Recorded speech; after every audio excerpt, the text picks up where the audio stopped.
हमारी religious identity है, हमारी कल्चरल आइडेंटिटी है, हमारी सोशल आइडेंटिटी है। ये सब हमें बरकरार रखने का पूरा अधिकार इस देश में हमें संविधान देता है। अगर मेरे सामने कोई रिलीजियस पर्सन वो उसके पहराव में आता है, रिलीजियस पहराव में, मुझे उससे नफरत नहीं होनी चाहिए, ये देश का संविधान बताता है। लेकिन आज की तारीख में अगर मैं किसी मुस्लिम को टोपी डालते हुए देखता हूं तो मेरे दिल में एक अलग द्वेष पैदा हो चुका है और मेरे दिल में इस समुदाय के प्रति एक द्वेष भावना से अलग अलग प्रकार की प्रचार यहां से हो रहा है, वो गलत है और उसका प्रोटेस्ट करने के लिए हम सब एक हुए हैं, ये मैं यहां पे बताना चाहता हूं। सिमिलरली अभी मेरे पहले जिन्होंने बात रखी उन्होंने तो क्रिश्चियन कम्युनिटी के बारे में, मणिपुर में जो हो रहा है उसके बारे में सविस्तर उन्होंने बात रखी। मैं बुद्धिस्ट कम्युनिटी से आता हूं।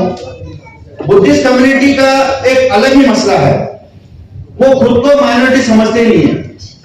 उसके कारण ऐसा है कि Buddhist community by population is only 0.7% in the overall India, और ये 0.7% जो है करीब 2011 की सेंसस का है। 2023 का अगर हम आंकड़ा देखेंगे तो करीब 1 करोड़ 140 में से 1 करोड़ सिर्फ बुद्धिस्ट है। 1 करोड़ में से 67% ये कन्वर्टेड बुद्धिस्ट है, और जो मैक्सिमम कन्वर्टेड बुद्धिस्ट ये जो 67% है ये सिर्फ महाराष्ट्र में आपको दिखेंगे, जो अनटचेबल्स में से डॉक्टर बाबा साहब अम्बेडकर की प्रेरणा की वजह से कन्वर्ट हुए।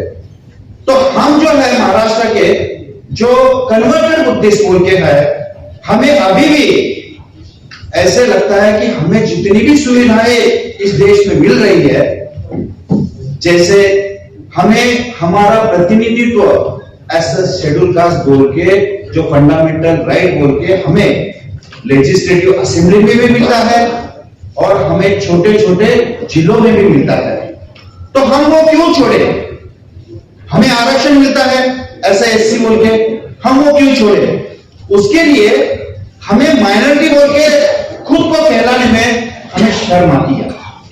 लेकिन मैं यहां बताना चाहता हूं कि माइनॉरिटी बोल के जो आइडेंटिटी बाबा साहब ने हमको दी है, वो स्वाभिमान की सर्वोच्च आइडेंटिटी है, ये यहां पे मैं बताना चाहता हूं।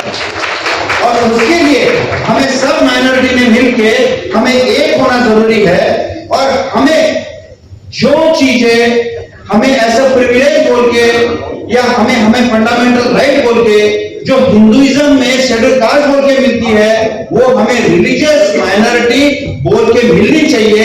इसके लिए इम्तियाज भाई संसद में बात रखना जरूरी है। अगर हमें 20% सीधा साधा तौर से बता देना चाहते हैं, आपको भी पता ही है, 20% अगर हमारी पॉपुलेशन है, बजट में हमारा माइनॉरिटी का हिस्सा 0.028% ही है। माइनॉरिटी कमीशन जो है वो कमीशन देश स्वतंत्र होने के बाद 1992 में स्थापन हुआ, जो सिर्फ एक स्टैट्यूटरी बॉडी है जिसको कॉन्स्टिट्यूशनल राइट्स भी नहीं है, इट्स जस्ट एडवाइजरी कमिटी।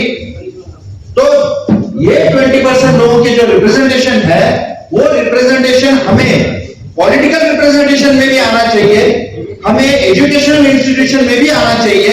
ऐसे मुझे यहाँ पे आप सबको बताना जरूरी समझता हूं, क्योंकि अगर हम माइनॉरिटी बोल के एक होना चाहते हैं तो हमारी सबकी लड़ाई ये एक मुद्दे पे होनी चाहिए कि जो जो प्रिविलेजेस हमें मिलने चाहिए मौलिक अधिकार के रूप में, उन अधिकारों का कहीं भी हनन नहीं होना चाहिए, ये पहली बात।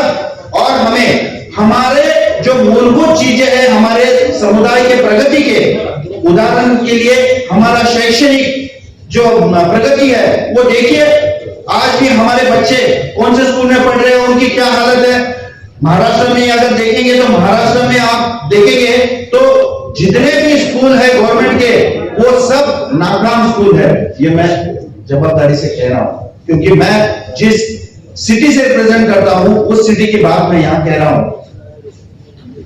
मुझे दो मुद्दे जो मैंने आपको पहले ही बोल दिए, एक तो अपने मौलिक अधिकारों का पूरा रक्षण करने के लिए होना जरूरी है, दूसरे हमें हमारे बजट में 20% हमारे पॉपुलेशन के हिसाब से बजट में प्रोविजन होना जरूरी है, और वो तभी हो सकता है जब हमारे प्रतिनिधि 20% वहां पे जाएंगे। उसके हमारा पॉलिटिकल रिप्रेजेंटेशन भी है, जो माइनॉरिटीज बोल के है वो वहां पे होना जरूरी है। उसके लिए भी लेजिस्लेशन में अमेंडमेंट होना जरूरी है। ये मैं यहाँ पे कहना चाहता हूँ। अधिक बात कहते हुए मैं आप सबका यहाँ पे स्वागत करता हूँ और आशा करता हूँ कि ये जो आज का दिन है ये एक ऐतिहासिक दिन रहेगा, जिसकी शुरुआत एक माइनॉरिटी पूरे समुदाय को एकत्रित करने में होगी, और आगे चल के ये लड़ाई काफी बड़ी करनी पड़ेगी। इसके लिए हमें एकजुट रहना जरूरी है। और जैसे शुरुआत में ही शुरुआत के पीसी जोश सर ने कहा कि मैं आपको क्या कह के बुलाऊं, मैं तो यही कहूंगा, हम सब भारतीय बोल के ही एक साथ आए हुए, हम सब भारतीय है और भारतीय ही रहेंगे। बस इतना मैं यहाँ